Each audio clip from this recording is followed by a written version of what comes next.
Welcome to Eat, Sleep, Wine, Repeat, a podcast for all you wine lovers who, if you're like me, just cannot get enough of the good stuff.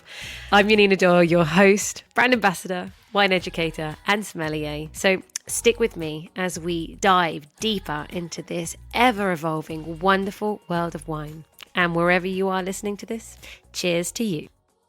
Hello, wine friends, and welcome back to what I think is a really cool episode where we're diving into the world of nomadic winemaking. We're going to be talking about the old vine vineyards of the southern part of Chile, the signature grape variety of Peru that you should know about, the region in Bolivia famous for vines trained up trees. We're going to be talking about what happens when a winemaker is crossing continents and cultures. You are going to learn about Palomino, or as they call it in the Canary Islands, Listán Blanco.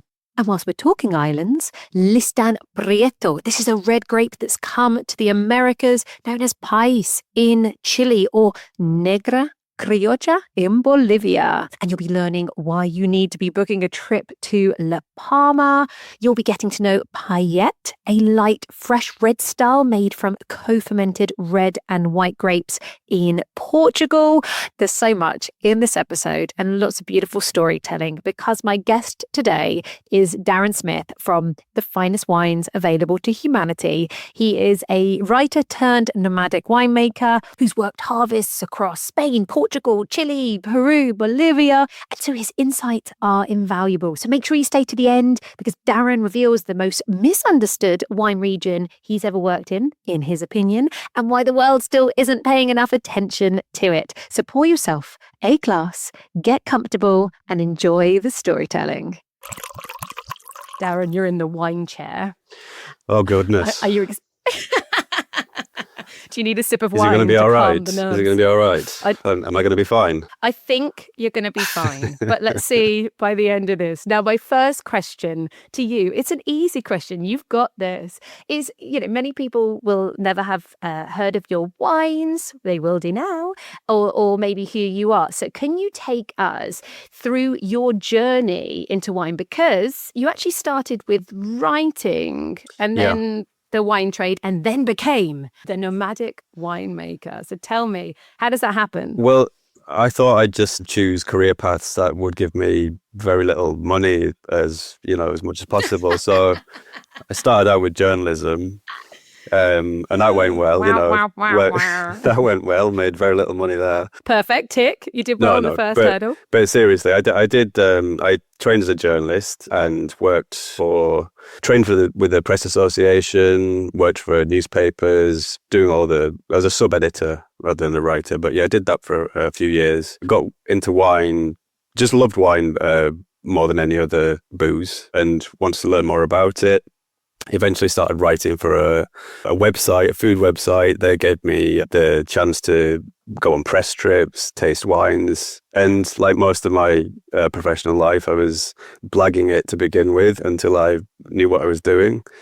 Eventually worked on a drinks magazine, got more and more invitations to press trips, tastings. And it just... you get the wine bug, and suddenly you can't really avoid it. And I just kept going, and eventually did an internship with Niepoort in Portugal, and that's when the winemaking started. Yeah. Gosh, talk to me. You must have been making wine with Dirk, one of the famous winemakers, I think, kind of the world, of the list of winemakers. Yeah.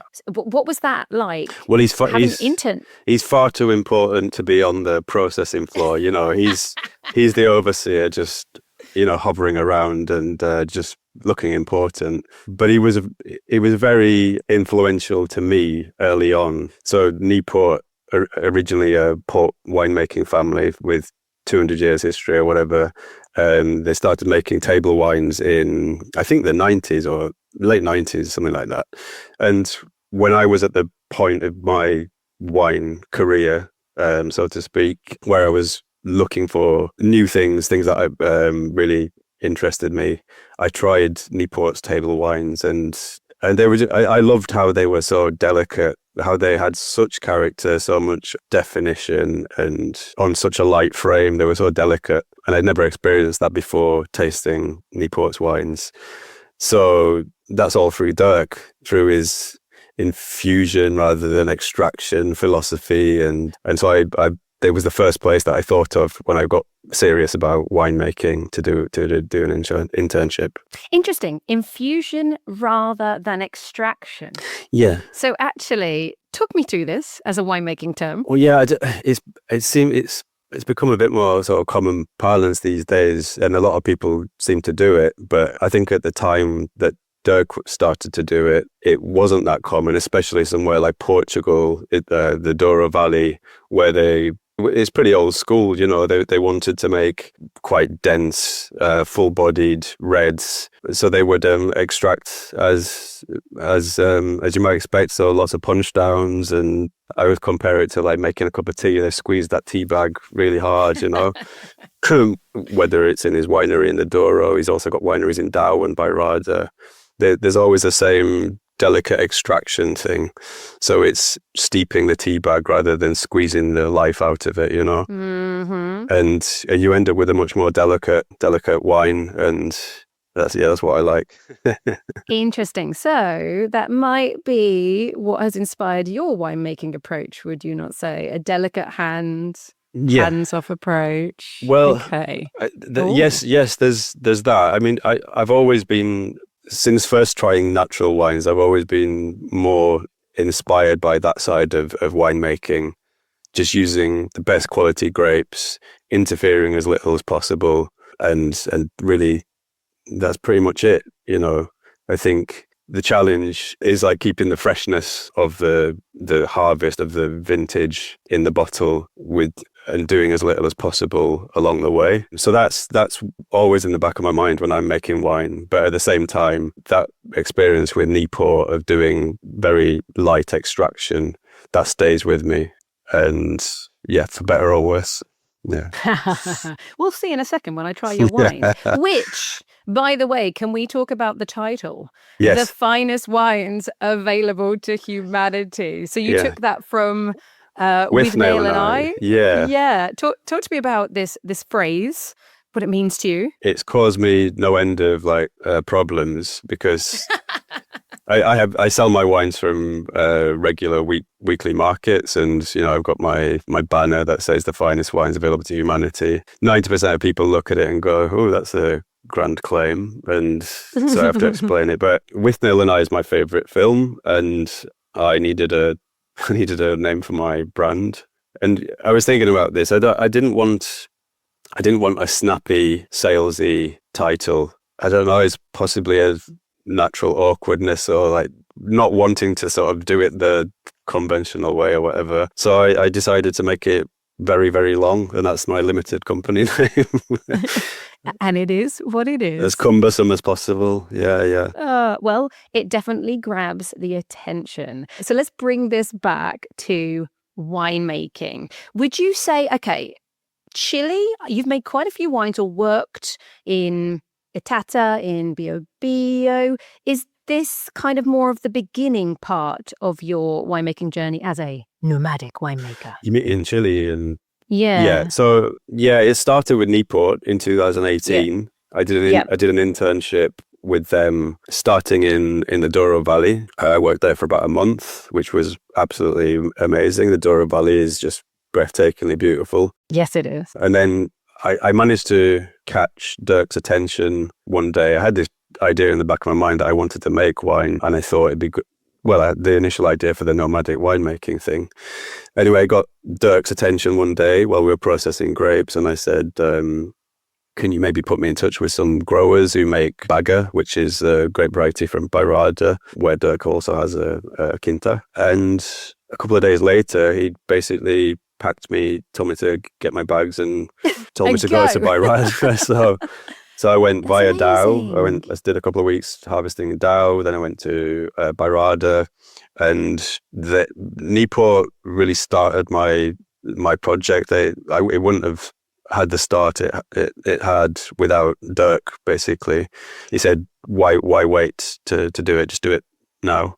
So they helped me make a bagger in the Bairrada region, took me through the whole process, helped me with every step of the, looking after wine, bottling it, labeling. They helped me with everything. That's what started the project. So that was 2018. And then in 2019, I was in Chile to work with Roberto Enriquez in the Southern Hemisphere. I was there for a couple of months making País in Bío Bío. And then I went to La Palma in the Canary Islands that same year and spent a few months there, actually.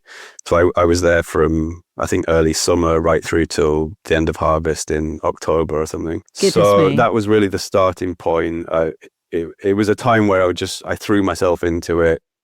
I didn't have the pressures of having to sell the wine, so I could spend as much time as I wanted away. And so I was away as much as possible for those first couple of years. And that was a sort of foundation of the project, yeah. I mean, what is the hardest part of moving constantly between regions and grapes and, I guess, winemaking philosophies? Well, on the one hand, it's difficult because you're having to reset your brain every time. But that's also a good thing.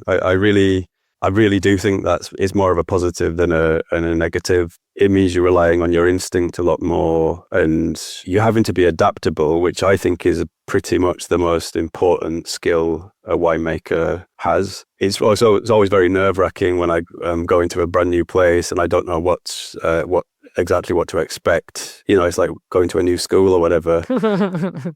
But that's what makes life a bit more fun, isn't it? So I wouldn't change that. I really like that sort of unexpected and having to deal with the hand you're dealt. Yeah. Well, now I know it's not just about, say, going to Bío Bío or La Palma. These are two places that a lot of people may not have even heard of for growing grapes. Yeah. But also you've actually ended up working with some pretty iconic names in these regions. So, I mean, Roberto Henriquez, yeah. He is the rock amazing. Star. The rock star. Right. That's what they call him now. Is that literally his name? Okay. He plays the drums. He's an amazing drummer. Oh, he actually is. Yeah. He plays the drums and he also makes some pretty good País. So how did working with País change your perception of this grape? Because País, I'm a massive fan. Yeah. I'm a big, big fan of País. And I think it's perfect right now for this, trend that we have of chillable reds. And they're doing such beautiful things with it now. So talk to me about working with País and what you learned from him. So Roberto is a really important figure in the story of País as we know it. It really wouldn't have happened without him, in fact. So the story, that as I understand it, is that it was a French guy, Louis Antoine Lut. I think he's from Burgundy. He went to Chile, to the south of Chile where they grow País, and he discovered this grape, or he learned about this grape, and then he realized that it had very strong similarities to what he knew at home. So he went back to France. He studied winemaking with Mathieu Lapierre from the Beaujolais natural winemaking family, and realized that there was strong sort of similarities between Gamay and País. He went back to Chile, started making natural wines as he knew about from Lapierre, using País. And Roberto was working with him at that time, and then subsequently started his own project. And he was really at the forefront of making really high quality wines from natural leaning wines from País, which were ready for export. And I met Roberto in London in 2018, and we tried one of his Países at the Raw Wine Fair. And I was blown away. It was at that time where I was looking for delicate, lighter, lower extraction wines. And this was a pale, almost rosé coloured red wine from 150-year-old vines. This cool label, Roberto with his ponytail and his cool beard. And I was really blown away by that wine because it was just right up my street at that time. And we eventually had the chance to, or I had the chance to work with him after that. But yeah, País is a really interesting, special grape variety. It was considered, it's grown solely in the south of Chile, in an area called the Secano Interior, which encompasses three main valleys. You've got Maule, and then underneath that you've got Itata, and then underneath that you have Bío Bío, which is where Roberto is based. And it was brought over by the Spanish in the 1500s. It was Listán Prieto originally in Spain, went to the Canaries, and via the Canaries to the Americas. It's only in the south of Chile, and it's the principal red grape in this region. And it's just, it was when the Chilean wine industry took off, or started to build a century ago, they valued dark-coloured wines that could give you high alcohol and, power. They wanted to make Bordeaux, basically, from my perspective. So País didn't get a look in because it's a very pale grape. It produces quite pale red wines. But it's got amazing character. It shows the place that it's been grown very easily, very well. And it's right up my street. I couldn't agree more. And it's so beautiful, I think, that people are starting to finally pay more attention to these more heritage varieties. This is the original grape variety that came to Chile, or in fact, I suppose we're going to talk about the Americas in general, because we've got a lot of conversation about you making wines in South America. So it's come there. And I just think when you talked about 150-year-old vines, this is the wonderful thing. Thankfully, so there are so many of them that have not been pulled up, although of course we've lost a lot. And Bío Bío, as you mentioned, we're in the south. It's not what people would expect when they think of Chile. When they think of Chile, because of Maipo or even Colchagua, they're thinking sunshine, Mediterranean climate, and again, bigger, more concentrated fruits. Talk to me about Bío Bío, because this is where you get much fresher wines, more aromatic wines. If we're talking about the white, it's far cooler, it's wetter. This is so much more traditional farming, where this is the same for Itata. People are going around on horses, bush vines. Talk to me about what it's like to be working those vineyards. Well, it's a very different landscape and a very different way of working from the Central Valley.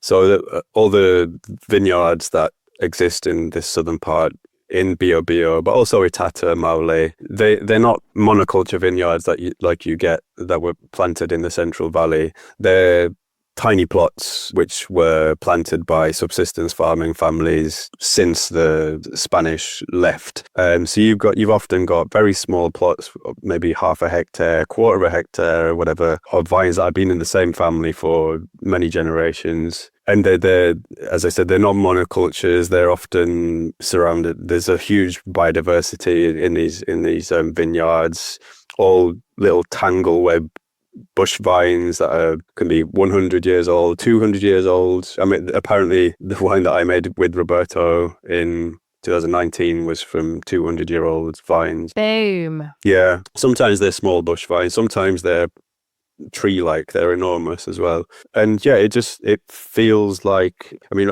Roberto at the time, he called it like virgin wine territory. It's not winemaking.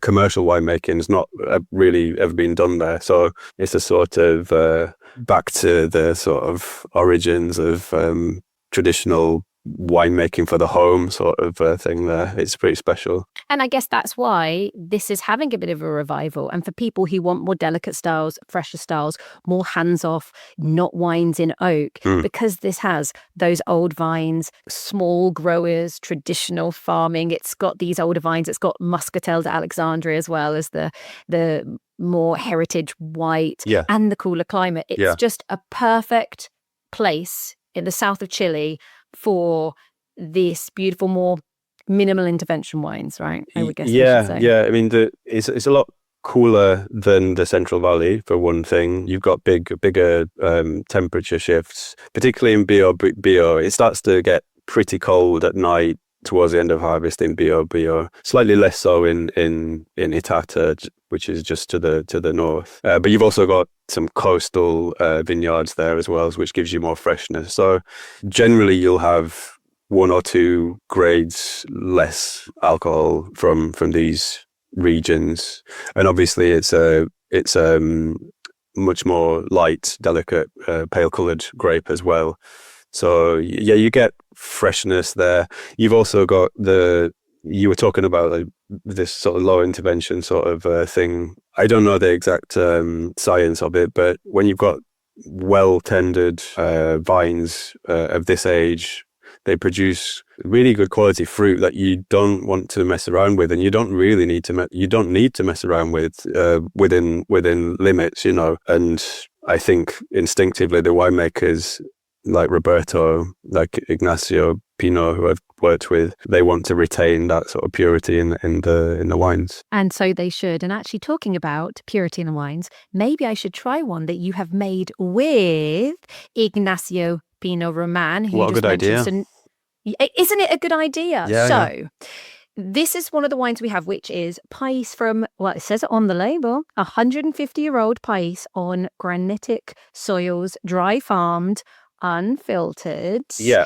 And we've now gone to Itata. So we've gone to the one region above Bío Bío. That's right, now. yeah. So like Roberto works in both Bío Bío and Itata. Ignacio, or Nacho as I call him, he's based in Itata and has like long-term leases with several very old País vineyards close to a place called Guariliwe. They're close to the coast, super old vines, granite soil, yeah. And this is very much in his style. I think Nacho is one of the best winemakers in southern Chile. His wines are super precise. He picks for acidity, minimal sulfur, but there's a focus to his wines, whether it's País, Moscatel, Torrontel. There's a focus to his wines that I find quite rare. Oh my goodness. So País often has your red fruits and floral notes. Yeah. But this for me is like pure lavender. Well, that's because I cheated. What? And you've put some lavender in it? No, this has actually got about 15% of Torrontel in it, which Torrontel's in the Muscat family, and it gives you that sort of bergamot lavender character. But País always gives you very pronounced sort of balsamic aromatics. You get a lot of bay and mint and things like that. This is actually more, and I suppose you said the Torrontel, but it is more floral, herbal than most País I have. But I have to say the precision, the cleanliness, it's polished. Yeah, it's kind of laid back at the same time.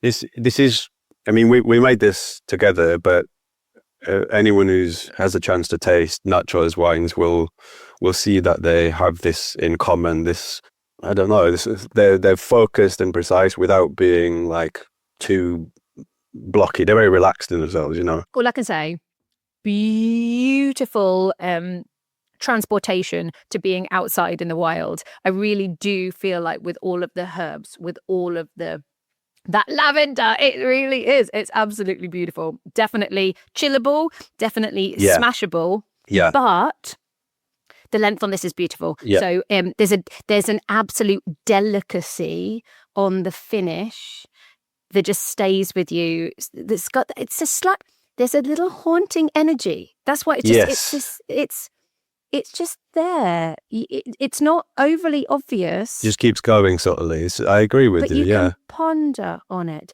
Okay, everyone, sorry. Okay, you're not drinking this. You're like, shut the hell up. Okay, all right. But it is amazing. So that's a 2022. Obviously, you've only made this once anyway. So there isn't other vintages of this País. How much would it cost? And this is 32 quid on the shelf. Yeah, okay. Oh my gosh, yes. I'm okay with that. I think we made about 1,200 bottles, and there's a few left. Not many, but some. Everyone, I'm going to put links in the show notes, okay? So you can, if there's anything that you want to try. But how beautiful. Okay, I've got another País to try, but we're not calling it País now. That's right. Because, we are going to Bolivia. Yeah. Right? Yes, Bolivia. Let me have a look at the bottle. I mean, honestly. So this is Bolivia. And so they would call it Negra Criolla. if I can pronounce it, Negra Criolla. Criolla, is what yeah. they're calling. Yeah. Or would they just say Criolla? Because I find that very confusing because all of these heritage varieties are Criolla varieties. Yes. And so many of them, I think, get mislabeled or called the same thing when they're different. So are they just saying Criolla instead of Negra Criolla? For sure, they would just call it Negra. Oh, Because there are so many Criolla grape varieties, and I mean they've got about 15 different ones in this particular one single vineyard. So oh gosh, you'd have a nightmare if you just called it Criolla. But yeah, so it's Negra Criolla is the same grape as País, with the same roots back to Listán Prieto in Spain, but this grape variety has evolved in so many subtly different ways across the Americas. You know, it's got different names in different countries, but also different expressions in different countries. And this one that we're trying now from Jardín Oculto, it's pretty extraordinary. And it really emphasizes the effect of the flora that exists in the vineyard when you don't just have like a simple monoculture. So this is I did the harvest with Jardín Oculto this year. I was there for 2 months from the end of January till March, and this is one that I brought back because I thought it was one of my favorite Negra Criollas that they make. So they make 3 single vineyard Negra Criollas in a region called the Cinti Valley, which I would strongly recommend anyone with a passing interest in South American wines to look up. Cinti, Cinti Valley. And this is made from very old vines from a single vineyard called Molle Pampa, which is a lovely name. And it is. Yeah, and it's so what's extraordinary about these vineyards in the Cinti Valley is that they're called arbolita vineyards. They exist in this enormous canyon, 3 hours drive from the nearest city, and they are like little narrow, lush valleys where the vines are trained up trees. I know. This is like the home of tree-trained vines, right? When we think about Bolivia. Okay, yes. I don't know of anywhere else where such a system exists, a functioning system exists so in such an established way. And the trees are very specific. So there are 3 types used for the training of the vines. One is, they call it taco locally, and it's like it's a carob, like a white carob tree. Okay. There's another one called chañar, which is it's a greenwood tree. It's not one I've seen before, but it's got these really tasty fruits that taste of frangipane. And there's another one. The key one is molle, which is pink peppercorn. It's really beautifully aromatic, like really frondy leaves and just gorgeous aromatics. And you taste this wine, and you smell this wine, and it's instantly puts you in the vineyard. It's got pink peppercorn. There's a bit of quince. There are quince trees in there as well. See, it's so interesting you say that, because as soon as I smelt this, whereas the other one was much more savory, was more balsamic, was way more lavender and herbal, as I mentioned, this one is brighter, it's sweeter. I totally get the quince. And also, in terms of florals, I'm getting more of the kind of the prettier, more perfumed florals like roses. And so again, with that pink peppercorn, I get it. That wasn't my first go-to. But now you've said it, and hence you've obviously been in the vineyard. So that's everybody go to these places, because that's how you can really build up this nasal aromatic memory in your mind. It's a really amazing place. I've made wine in 8 different countries, done harvests in 10 or 12, and I think it's just the most breathtaking natural landscape I've ever seen. And these forest vineyards are something else. They should be on a UNESCO list or something. They're amazing. Am I right from seeing certain images, because I've never been there, when you look at these vineyards where the vines are trained around trees, it looks more like a jungle than it does a vineyard? It does. It really does. And when you're in them, it feels like you're in a jungle. The amount and diversity of your vegetation is unbelievable. Originally, these vineyards were polycultures, and they'd be half a dozen families with their little plots of vines in 2 or 3 hectare vineyard. And there would be fruit, vegetables, medicinal herbs, etc., planted between the vines. Plus, you'd have fruiting trees. So you'd make wine or Singani, which is their local Bolivian spirit. Yeah.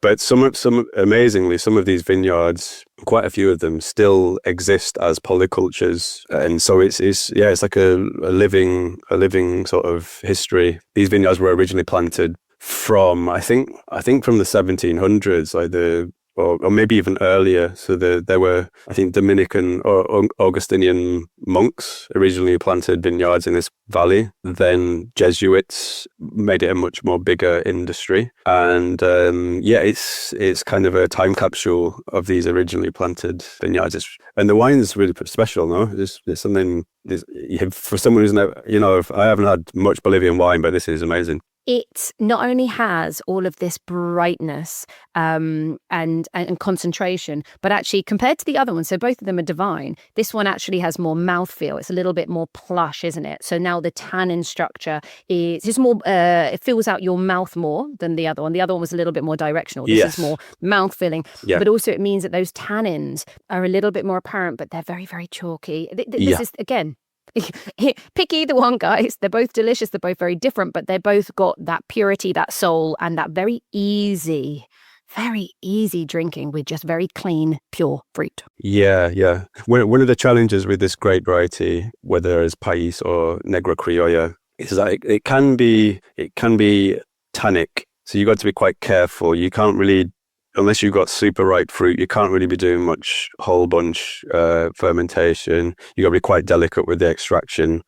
Otherwise, it just gets a little bit too coarse. It's perfect in this glass. But Jardín Oculto has been making wines for this grape for, I don't know, about 5 or 6 years now. And they've learned how to get the best from it, I think. So Jardín Oculto, as a winery, I know very few Bolivian wineries. Of course, we don't really get many over here. This is the one that always gets spoken about. This is the one that I know of. Why are they so well known? What is it about this winery? Well, I think they are really switched on to the potential of wines from the Cinti Valley to for export. It's owned by 2 sisters, Maria Jose and Mercedes Granier, and they've tried wines from different countries. They're very acutely aware of the outside market and the potential for the wines of Cinti in this market. So they're making wines with that in mind, I think. They've also had a British winemaker until about, I think, 2024, Nayan Gouda, very well-travelled winemaker. So I think he's probably helped to spread the word in this country, at least. But yeah, it's very new what's happening in the Cinti Valley. There are wineries which have existed or have a family tradition that's gone on for 3, 4, 5 generations, but it's really only in the last 10, 15 years there's been a focus on getting these wines out to the global market, and Jardín Oculto is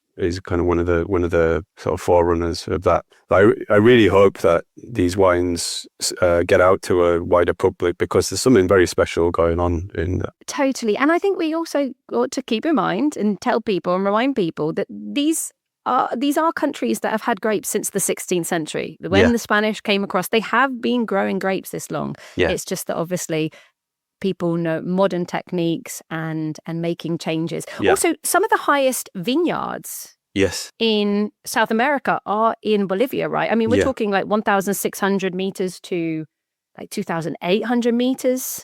Yes, the Cinti Valley, I think the vineyards are planted up to 2,600 meters altitude, something like that. This vineyard that of the wine that we're tasting, Moya Pampa, that's at around 2,300, and it's just it's a intense hot climate there, hot semi-arid climate, and it needs that altitude, but for grapevines to survive. But what you get there is rarefied atmosphere where you've got intense UV is forcing the vines to produce grapes with like thick, strong skins. You get intense flavor, but you're also keeping acid as well, that's the holy grail as far as I'm concerned with wines. You want intense flavor, aromatics, but to keep acidity. Well, that's going to give you that structure and that freshness that we are after. Okay, everybody, Bolivia, tick. Cinti Valley.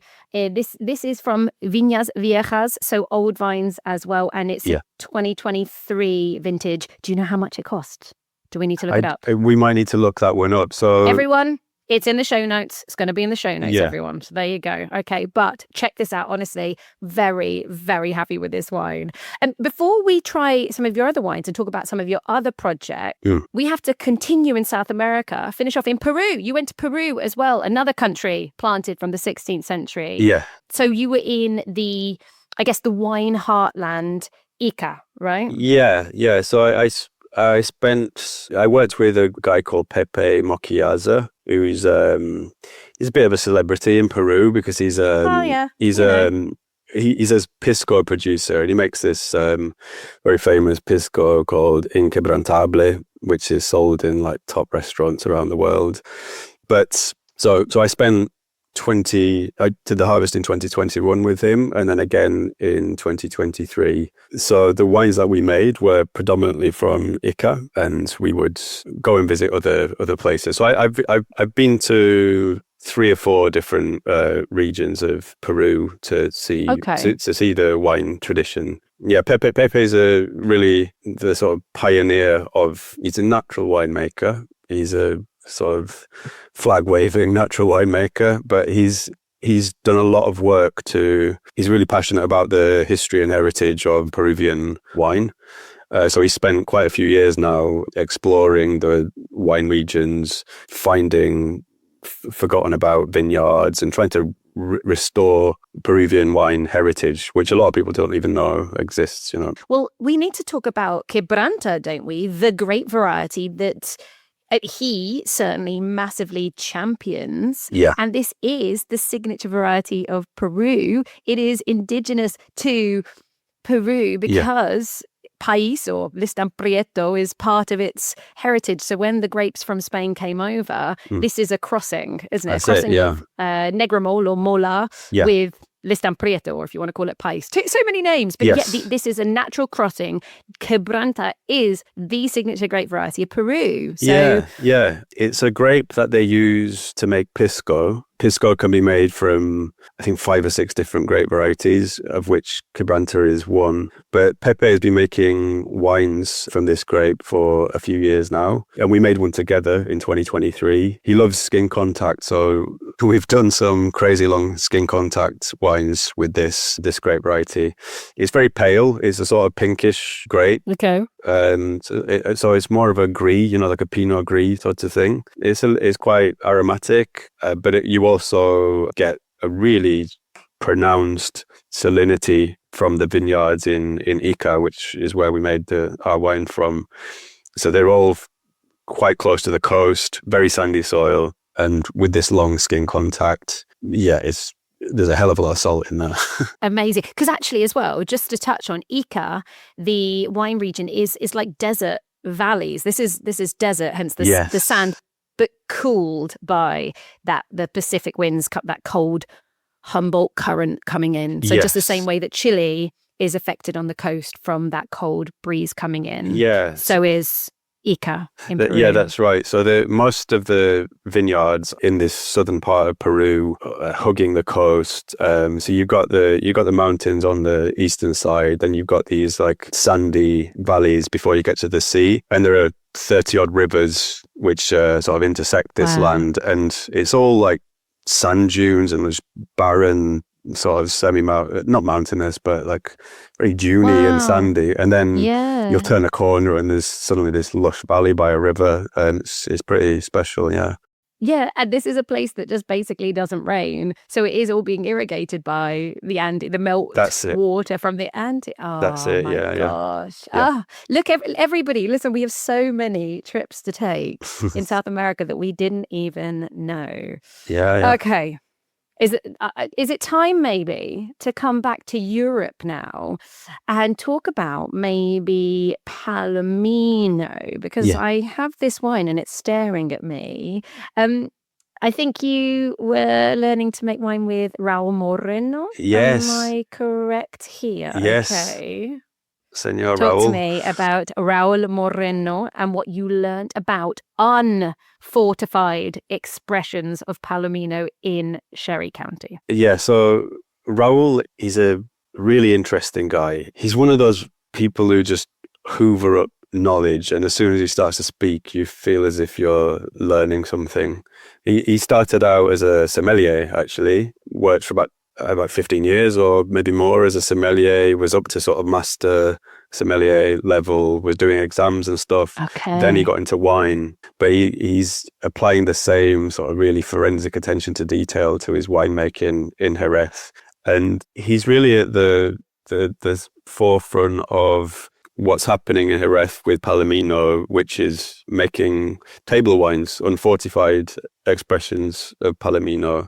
That's something, again, like, similar to in South America, it's something that's got a long history, but that is not particularly well known about. But it's getting there. And I absolutely love Palomino. I've made Listán Blanco in the Canaries, and it's the same grape genetically. And it's got that similar thing to País, where it's underdog, it's sort of unsung, it's been disregarded for a long time because people think it's just cultivated for high yields to be made to make sherry, where the character doesn't come from the grape, it comes from the aging. Winemaking, yeah. But when you get good quality grapes, you can make superb wines from it. And they used to do that in Jerez before sherry became a thing. They were making table wines from specific vineyards as well. They had the whole region mapped out. And one of the things that Raúl is doing is making these table wines from Palomino. But he's got all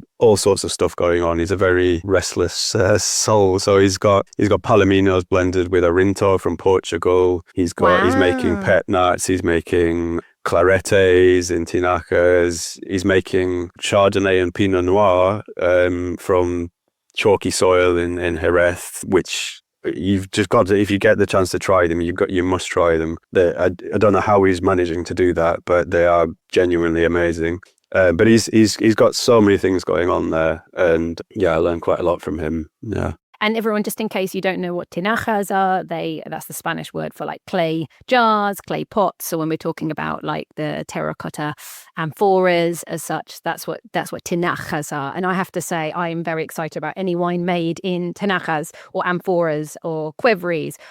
Just that purity of fruit that comes through, but that slight oxygen exchange, and then that movement of the dead yeast that just gives that texture, that just gives you this architecture I've been talking about. There's a structure in the mouth. There's this softness that you can't quite describe. I think I want all wines made from clay pots. I personally love them. Yeah. So this wine that we have in front of us is your 2022 you made with him. Yeah.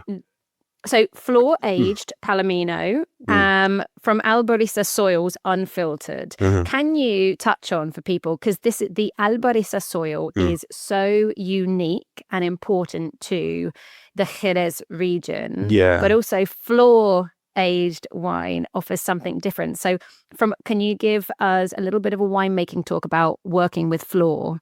Yeah. And also what you found about Albarisa. Yeah, so Albarisa, the Jerez and the areas around it, like San Luca, where they make all the Manzanilla Finos, all the sherries, it's essentially chalky limestone going on for miles.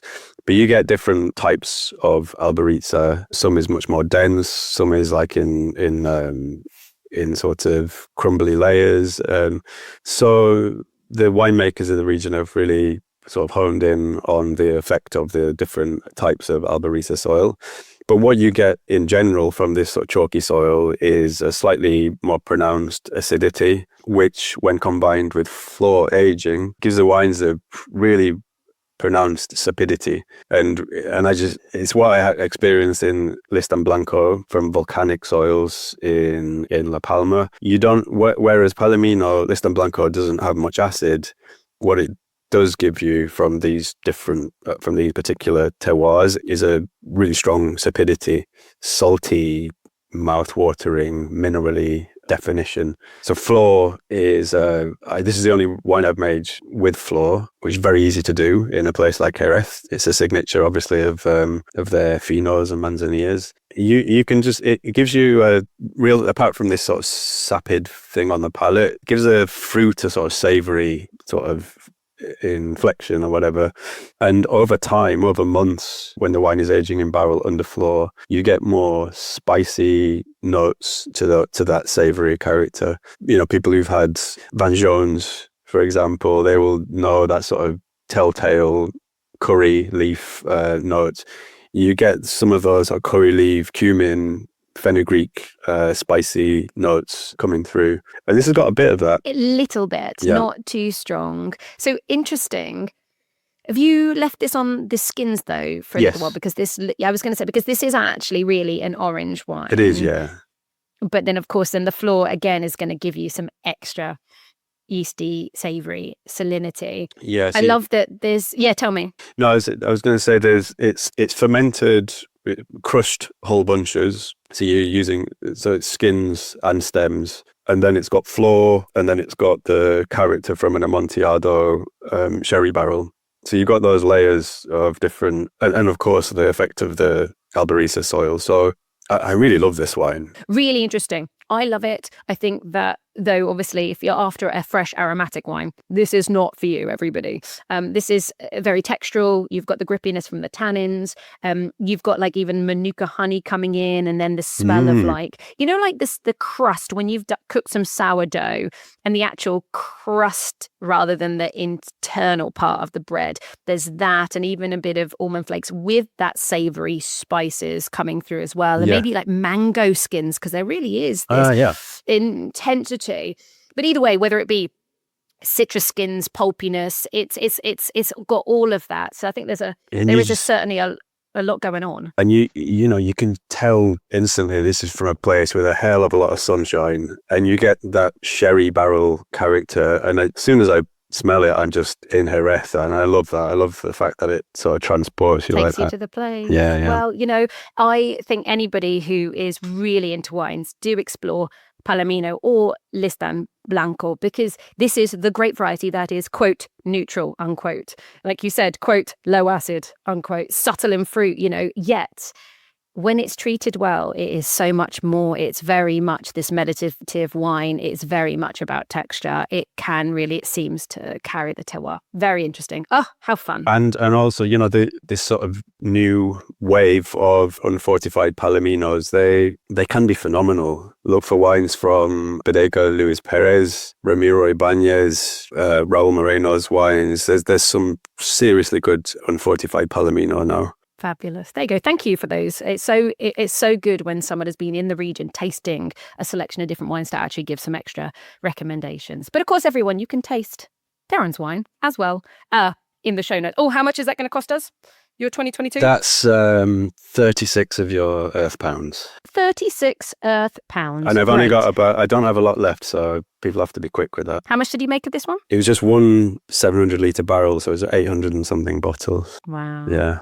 And did you actually, so you talked about Listán Blanco and working in La Palma, which I've been to, and there's something so rugged about that island, and you actually drive around and you are above the clouds. It's so... Yeah, it's an amazing island. Amazing island. Really hits you. And I loved the smoky minerality of just every wine I drank from La Palma. But Victoria Torres Pecis, I told you before we were recording, I went to go and visit her just randomly to see if I could knock on her doors. And unfortunately, she's got this, I think, is it her house? It's just, she was shut. There was no way I could get in. And I was gutted because she really is an iconic producer, isn't she? Yeah, absolutely. So I imagine, what did you take from her? Well, I think it's really got under my skin working in La Palma. I was there for quite a long time in 2019, and then went back for pruning season and harvest the following year. So it felt like I was there. It was almost I was living there. It's that sort of thing, and I keep going back to it really in my head. If I ever had the chance to set up somewhere permanent, I think it's going to be somewhere in the Canaries, volcanic soil near the sea. Oh, I'm so with you. And La Palma is particularly just a spectacular place. Yes, apparently it's one of the, if not the steepest islands from the seafloor to the peak. Yes. If you don't like turning and twisting, if you're not a good passenger in a car, La Palma is not for you. Yeah. Because we were just going round and round and round the hills, ducking, diving you up. But I mean, the views, it's insane. Did you cross the caldera de Taboriente, where you've got to basically go up and to get to the north side from the south side? We must have done, because I just remember going on roads where you're like, oh my God, please, please, please let the brakes work. I have a very confident partner as a driver. I mean, we were going down roads to beaches that actually, if you look on Google, people were like, don't do it. It's just too scary. Yeah. But we were like, eh. And as long as you're confident, it's fine. But my God, it's an experience. And everywhere you look is just, you're so satisfied visually. It's amazing. Yeah. The because it's so steep, you've just got such an expansive sea wherever you look. It just feels like you're somewhere very unusual, 100%. There's a vineyard called Los Llanos Negros in the south, close to where Vicky lives, and it's one of the oldest vineyards in the island, on black volcanic gravel, super steep. Like you can barely climb up it when you're picking grapes, and you just got this expansive sea in front of you, and it's the trade winds, and there's not many people around. It's a very unusual and memorable experience, Everyone get to La Palma, and the wines are superb, and most of it stays, on the island, or I imagine in Spain. Every La Palma wine I've ever had has been in La Palma. Yeah, Vicky's is an exception. They are in the UK, aren't they? Yes, they are in the UK. Yeah, they're available here. She's kind of an exception within La Palma. There's no one making wines on her level, because I think no one's willing to take the kind of risks that she takes to make wines that are fully expressive and have so much going on, and they're absolutely stunning. I wish I could have shown you the Listán Blanco that we made together in 2019, but I've only got one bottle left. And you must keep that for you. Everybody, this is why wine is so special. It talks of a year, it talks of a story, it talks about a person, people, humanity. And when it's gone, never ever to be made again that way with that flavour. Hold on to that one bottle. Yeah. Now, Darren, oh my God, the time has flown. This is outrageous. And I still have 15 million questions for you. But we have one more wine to very, very quickly touch on. Because this is fun, coming back in a full circle. And I know you've made wines in other places, Monastrell, Boyas. And I mean, everyone... the link to see what Darren has done, his website, follow him on his journey, just go and then you'll figure this out, because my God, we need about 5 more hours. But a full circle, we're coming back to Portugal now. Yeah. And the wine in my glass is from a region that most people have, again, never heard of. I mean, am I pronouncing it right? Trás-os-Montes? I mean, if I'm going to be quite Portuguese. That's pretty good. How was that? Was that all right? That's intimidating. 9.5 out of 10? I think Fred and Ricardo, who I worked with, I don't think Trás-os-Montes. They don't really go for the Montes, like Trás-os-Montes. Oh my God, that's a bit French though. That's not. I'm not sure. I think they're just being lazy. That's as good as I can do. I'm afraid. But yeah, so Trás-os-Montes, or however you pronounce it. It means behind the mountains. It's a region in the northeast of Portugal, upriver from the Douro Valley, as Portugal moves into Spain. And so this wine is made with my friends Fred and Ricardo from Arribas Wine Company. This is brand new. It's only just arrived in the last couple of weeks in the UK. And it's a Palhette, which is the Portuguese version of a Clarete, which is red and white grapes co-fermented. And the Trás-os-Montes is an official appellation, but this is not an appellation wine. So Fred and Ricardo don't really follow the appellation so much. because historically this part of the vineyards in this part of Portugal were part of a wider region which crossed over the Spanish border called Arribas. So on the Spanish side, you still have an appellation called Arribas del Duero, but historically, before the denominations were introduced, it was a cross-border region where you would have field blends of lots of different grapes close to the Douro River and then on the plateau coming away from the river. So do you know what's in this field blend? I know it's 60% red, 40% white. But who the hell knows anything else? Well, I know that the red is mainly Tinta Gorda, which I think is called Juan García Tinta Gorda. Tinta Gorda. Never heard of this. I think it's Juan García in Spain, but don't quote me on that. Never even heard of Juan García. Oh. Yeah. Okay, new grape alert, everyone. Google Tinta Gorda. But it's got some Bastardo. I'm not... Okay, yeah. No, I'm happy. Bastardo, which is... Trousseau. Yes, but also Meranzao. Yes, in fact, yeah, Meranzao, exactly. Yeah. And it's got Cuveo, which is a white. Yeah. That's fine. You're done. Don't worry. There's about 6 or 7 different varieties in there. It's very delicate. This is, I think this is actually, both Países were, again, red fruited and floral, but a little bit more intense and almost like more concentrated. This, I guess, because of the white, it really is super, super fresh, delicate. It keeps its acid as well. So the vineyard's at about 660 meters altitude. So you've got quite hot days there, but the acid stays. The soil is quite sandy, bit granitic. That comes across as well. In fact, I was trying these wines before coming on to talk to you, and I was very pleasantly surprised. I don't really taste them together very much, but they've all got that sort of sapid mineral. They really, well, you've been, there we go, winemaker's touch. You made them. What I like about this is the lightest if we compare it to the País, but at the same time, the tannins, because the tannins seem a little bit more obvious because, again, we really are going to that very elegant mouthfeel. But the tannins are very dusty in a really, really good way. Dusty, like, again, you feel like you're part of this vineyard right now. It's almost got a slight maybe touch of rose petals, a little bit of maybe blood orange, but at the same time I'm not going to really give it any more description because it's just more of like just an elegant, very fresh, quite pretty but subtle at the same time wine. Yeah, I've always really loved rosés and like barrel-aged rosés. You know, it's not just your average Provence style, although I like those as well. But rosés with a bit of complexity, or light reds. I think I've tried some really nice claretes from Spain.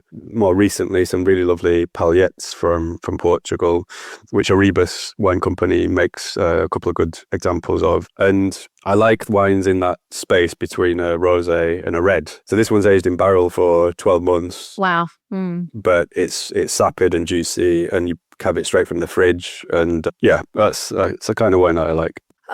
Well, this has been such a pleasure tasting all of these wines. I guess, last question, what's the most misunderstood wine region you've worked in? Misunderstood? I think the one that springs to mind is Jerez, because it's, when people think of Jerez, they think of sherry, and Palomino used for sherry accounts for, I don't know, 80-90% of the plantings there. But that's an industrial phenomenon. Lots of the vineyard area was replanted with a very high yielding clone of Palomino when sherry started to boom. But before that, there were much more variety of Palomino, different clones, low yielding clones, much more tasty grapes because they were made for table wines. Interesting. Plus, there were many other different grape varieties. Tintilla, Vijariego, loads of different varieties which have been almost but not quite forgotten about, and it's clearly not all about sherry, and that's changing thanks to people like Raúl and others. Love it. Thank you so much. This has been fabulous. Thank you. And let's drink some more of your wines next time I see you. That's a very good idea. All right. Thanks very much for having me on. You take care. From heritage grapes rooted in old vines and forgotten places. This is why I love wine, and I just hope that motivates you to stay curious and keep exploring. Now, next week, we're going to a region that you definitely know about, Marlborough, New Zealand. I am sitting down with the winemaker at Yealands, and we're going to deep dive into Sauvignon Blanc, because there is more to this grape and region than most people realise. Now, to finish the episode with a simple but perfectly said quote from Robert Louis Stevenson, wine is bottled poetry. If you are enjoying the podcast, a quick review, rating, or share with a fellow wine lover really helps it grow and keeps the conversations going. And wishing you a week of good wine and good times. Until next Monday, wine friends. Cheers to you.